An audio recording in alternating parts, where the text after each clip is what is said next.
What's up, everybody? Packers making news, making moves today at the trade deadline. Thought I would hop on here just for a couple minutes, see what people's thoughts are as the Green Bay Packers have traded away cornerback Rasul Douglas to the Buffalo Bills. Now, immediate thoughts here. It sucks to lose Rasul Douglas in this seemingly lost season. Rasul Douglas was one of the players for the Packers that was consistently a leader. He'd taken up this vocal spot, especially in the secondary, and was by all accounts one of the people really pressing to attempt to make the team better right now. From a schematic standpoint, he also is probably your only corner that is more apt to playing zone as opposed to man. When you've got Jair, Stokes, Valentine, they're all more man style corners. Rasul was your guy who was much more zone, so he complemented Joe Barry quite well. But nonetheless, on the flip side of things, in spite of the human element of it, he was a player whose cap number was going up by about 100% next year to about $11 million. He only was under contract next year. So what you're seeing is the Green Bay Packers have decided to basically send the message that their contending window or their intent is much more 2025 than it actually is next year. So yeah, this sucks. I'm not going to deny it. I hate it from the human side of things. And I just was talking about it yesterday when I was live, and I was talking about the trade deadline that I didn't think Rasul was going to get moved. He was one of the leaders of the team. And on this young team, you need leaders. Packers didn't really care. Now, if you're wondering why there wasn't some massive fire sale about like Preston, Jair, I covered all that yesterday too. Preston's got a dead cap charge of next year about $15 million if they were to move him. Jair about $30 million if they were to move him. Really high numbers. Rasul Douglas was one of the most movable contracts on the Packers. So here you go. Chris jumping in right away. Yeah, I'm sad by this in a way. Douglas came up in a hero fashion and had a big impact for our defense. Yeah, right. And that's the sad part. Like that's what sucks is Rasul the person was great for Green Bay and by all accounts loved being a Packer, even as times have been hard this year. He loved being a Packer, and it sucks to move on from those types of guys. So like the human part is what's really awful here. Hey, Mike, how you doing?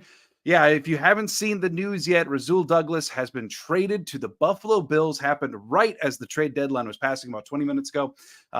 Packers getting from Buffalo a third-round pick. So basically, it's Rasul and a fifth going to Buffalo for Buffalo's third. Now, of course, the Packers' fifth going to be an early fifth. Buffalo's third probably going to be a late third. So in terms of like draft charts, all that kind of stuff, you're looking like mid fourth round true type value for Rasul Douglas, which frankly, when you're evaluating players without any human element, it's not a bad return. He's a 29-year-old corner. The Packers opted to sell high because he's playing the best football of his career, and he was only under contract through next year, with his cap number doubling next year. Pair that with the fact that his dead cap charge wasn't terrible. He was pretty easily movable.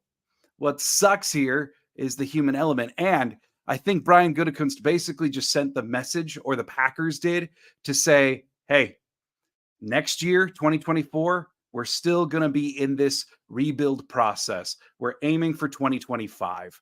And so they looked at their players who are only under contract through next year, the guys who weren't a part of the next contending window, the future vision. And they opted to move on from one of them. So this sucks. It sucks a lot. I really liked Rasul the person from a business roster building standpoint. Yeah, I mean, I get it. Like it just sucks. The return isn't bad. It's you're moving a 29-year-old corner for basically a mid fourth. And I've also seen a ton of anger, like as soon as this news came out, like, what are the Packers doing trading for a third? They suck at picking in the third. Well, historically, yeah, it's been less than stellar, but third round picks still hold value. And keep in mind now, heading into the 2024 draft, the Green Bay Packers are now probably going to have a top 10 first round pick. Then in the second round, 2 picks, theirs and the Jets. And then in the third round, theirs and the Bills. Plus, I would expect some compensatory selections as well, like Lazard's contract, etc. So the Packers could be looking at their next couple drafts really being loaded in terms of an asset standpoint. Thus, of course, could, if they hit on draft picks, speed up the process. I wouldn't be shocked, too, now with the Packers holding 2 third-round picks, we may see more agility in the draft, even more than we've seen from Brian Gutekunst to this point. 2 third-round picks.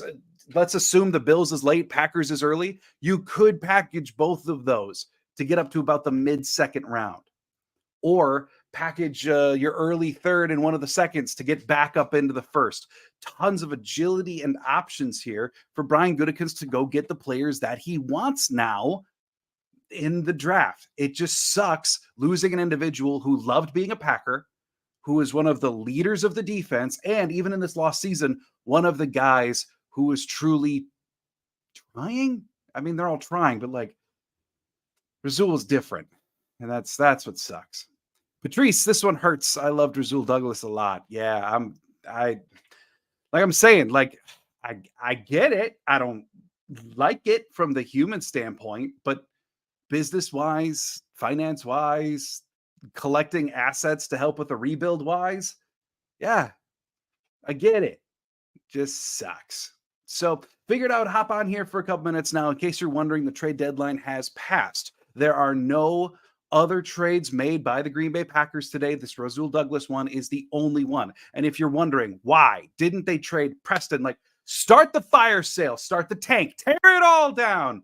Well, dead cap charges is a big reason for that. If a team wanted to acquire Preston Smith and maybe there was interest, the Packers would incur about a $15 million dead cap charge next year. Maybe teams called about Jair and wanted to trade for Jair. Well, that would have been a $30 million cap charge for the Packers. Rasul Douglas, really, he had about, if I'm remembering the numbers correctly, he had about a $5 million cap charge. He opens because his cap hit was 11. So there you go. The Packers now have $6 million more in cap space for next year by executing this trade once you offset the dead. So there you go, everybody. That's the trade deadline. Now, I didn't intend on hopping on here for long today, but I did want to at least come on, gather your thoughts. If anybody's got any more thoughts, let me know quick before I head on out. But there you have it. Rasul Douglas traded to the Buffalo Bills. It's Rasul and a fifth for the Buffalo Bills, third, loading up in the 2024 draft, and then hopefully beginning a new contending window in 2025. This is what a rebuild looks like. It sucks. It's unfortunate. It hurts. This is realistically what it is. The question for the current Packers right now is their cornerback position. Rasul Douglas has been the only one that's been steadily really like healthy and productive all year. So you've got Jair with a bad back. You've got Nixon, who's been pretty underwhelming at the nickel position. And then they're absolutely going to be relying on Carrington Valentine the rest of the way. In addition, Stokes still has 3 games to go on his IR stint with his hamstring injury. So I would expect, they have Rochelle now, who they signed to the active roster. They've got, they activated Ballantyne onto the active roster. So they've got bodies at corner now.